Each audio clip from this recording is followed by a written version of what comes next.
Hi, it's Steve. Today we'd like to show you how to change the door seal on your range. It's a really easy repair. Let me show you how we do it. Now the best method to do this repair is to remove the door from the range completely.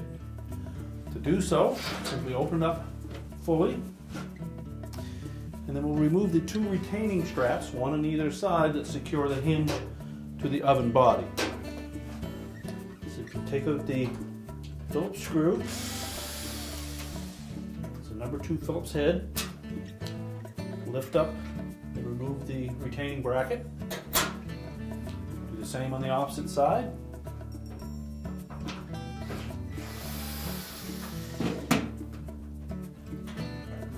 Now with the two brackets removed, we next need to block that hinge from closing up completely. And if you look at them carefully, you'll see there's a hole on the top edge of both hinges, roughly about an 1/8 inch in diameter.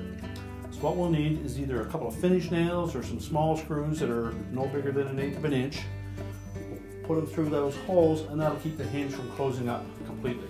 We've selected a couple of small screws. Just fit them into that hole.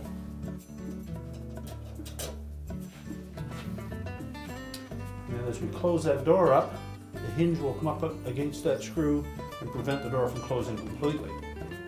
At this point, we can lift the door up and out of the oven body, and then we're going to set that on a suitable work surface and we can change out that part. Now we've laid the door face down on a suitable work surface. Our next step will be to remove these 3 screws across the bottom of the door that help secure the outer panel to the door body. Again, a number 2 Phillips screw is being used.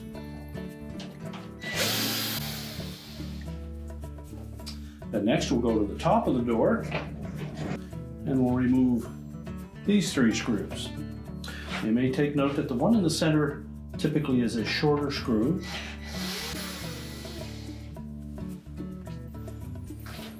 Then we'll carefully lift off the outer door panel and remove it. And we'll just set that aside. This bracket may have stuck to the bottom of the door or may still be attached to the door frame. We simply need to lift that off and set it aside as well.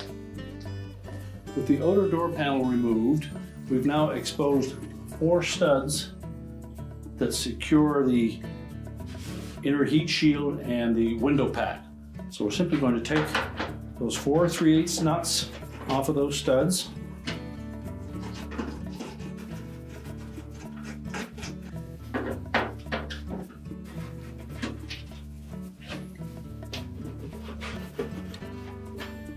Now we can carefully lift out that window pack and heat shield, as well as the top heat shield in one movement, and we'll set that aside. To find the ends of that door gasket, we just push that insulation back a bit, and you can pull those up out of the way. Typically they're quite stiff from being exposed to high heat for a long period of time. So next we'll take these little arrowhead fasteners and just push those all down through those holes. You can actually change this gasket without taking the door apart, but it's very difficult to fit the loose ends through these openings without them disrupting that insulation or binding up against that inner panel or heat shield. So for the extra step of taking that off, it makes it so much easier to do this repair. So just continue around the perimeter of that window.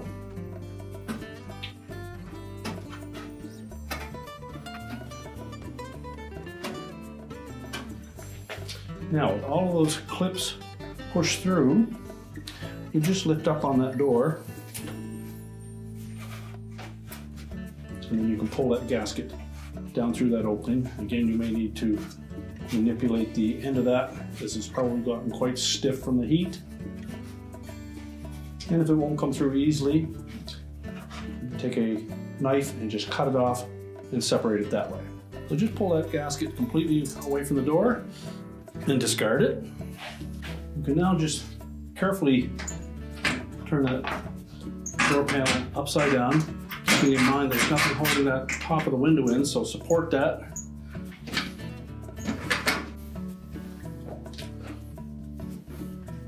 We'll begin by taking one end. We're just going to tuck that down through that round opening.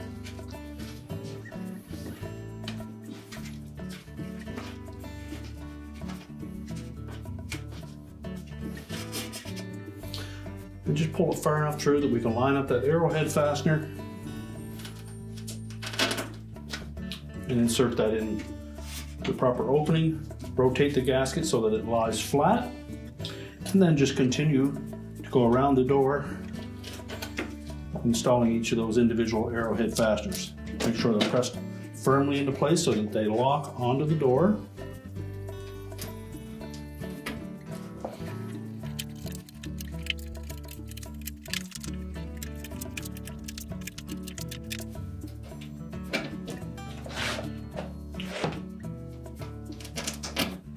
And before you install the last fastener, again, we'll just twist up the end of that gasket, push it through that opening.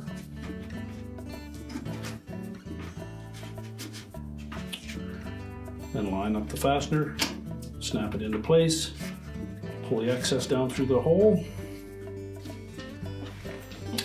And now we're going to turn that door back on its face. Remember to support that glass as you're lifting the door up. Next, we'll just tuck those two ends down in underneath the insulation. And position that again. Make sure all that insulation is tucked safely away from the surface of that glass. And then we're ready to put the inner door panel back on.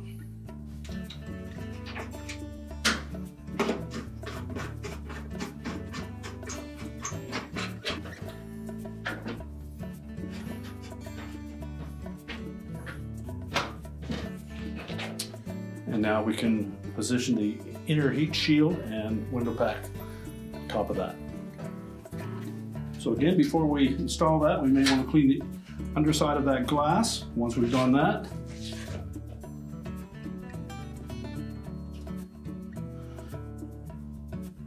just lower it on top of those studs.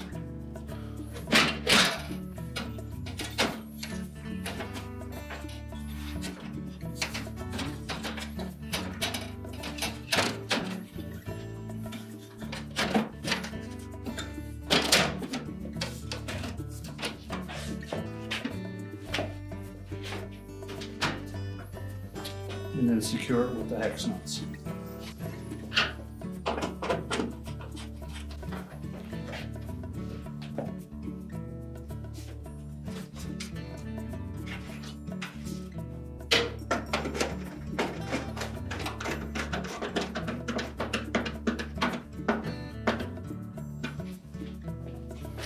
And now we're ready to put the outer door panel back on. Now when you remove the outer door panel, if that filler strip on the bottom dropped out of place, you can either put it back into the outer door panel or you can sit it right on the door frame itself. You want to position it so that the open channel portion faces the inside of the door. And then you can just balance it in place, lining up the screw holes in the end until we can set that outer door panel on top of it.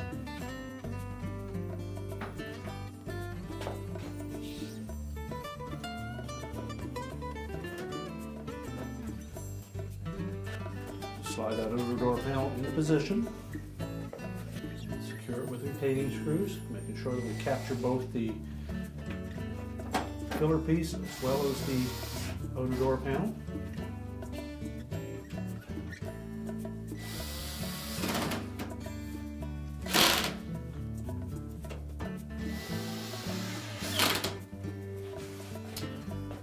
Now we'll put the screws in the top of the door. Keeping in mind the short one goes in the center.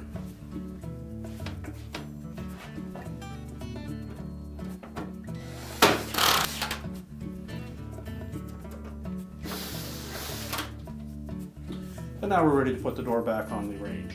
So now we just want to line that door up hinge sockets. Push it firmly in until that notch on the top of the hinge is flush with that outer plate. Then we can open the door up and we'll install those two retaining straps.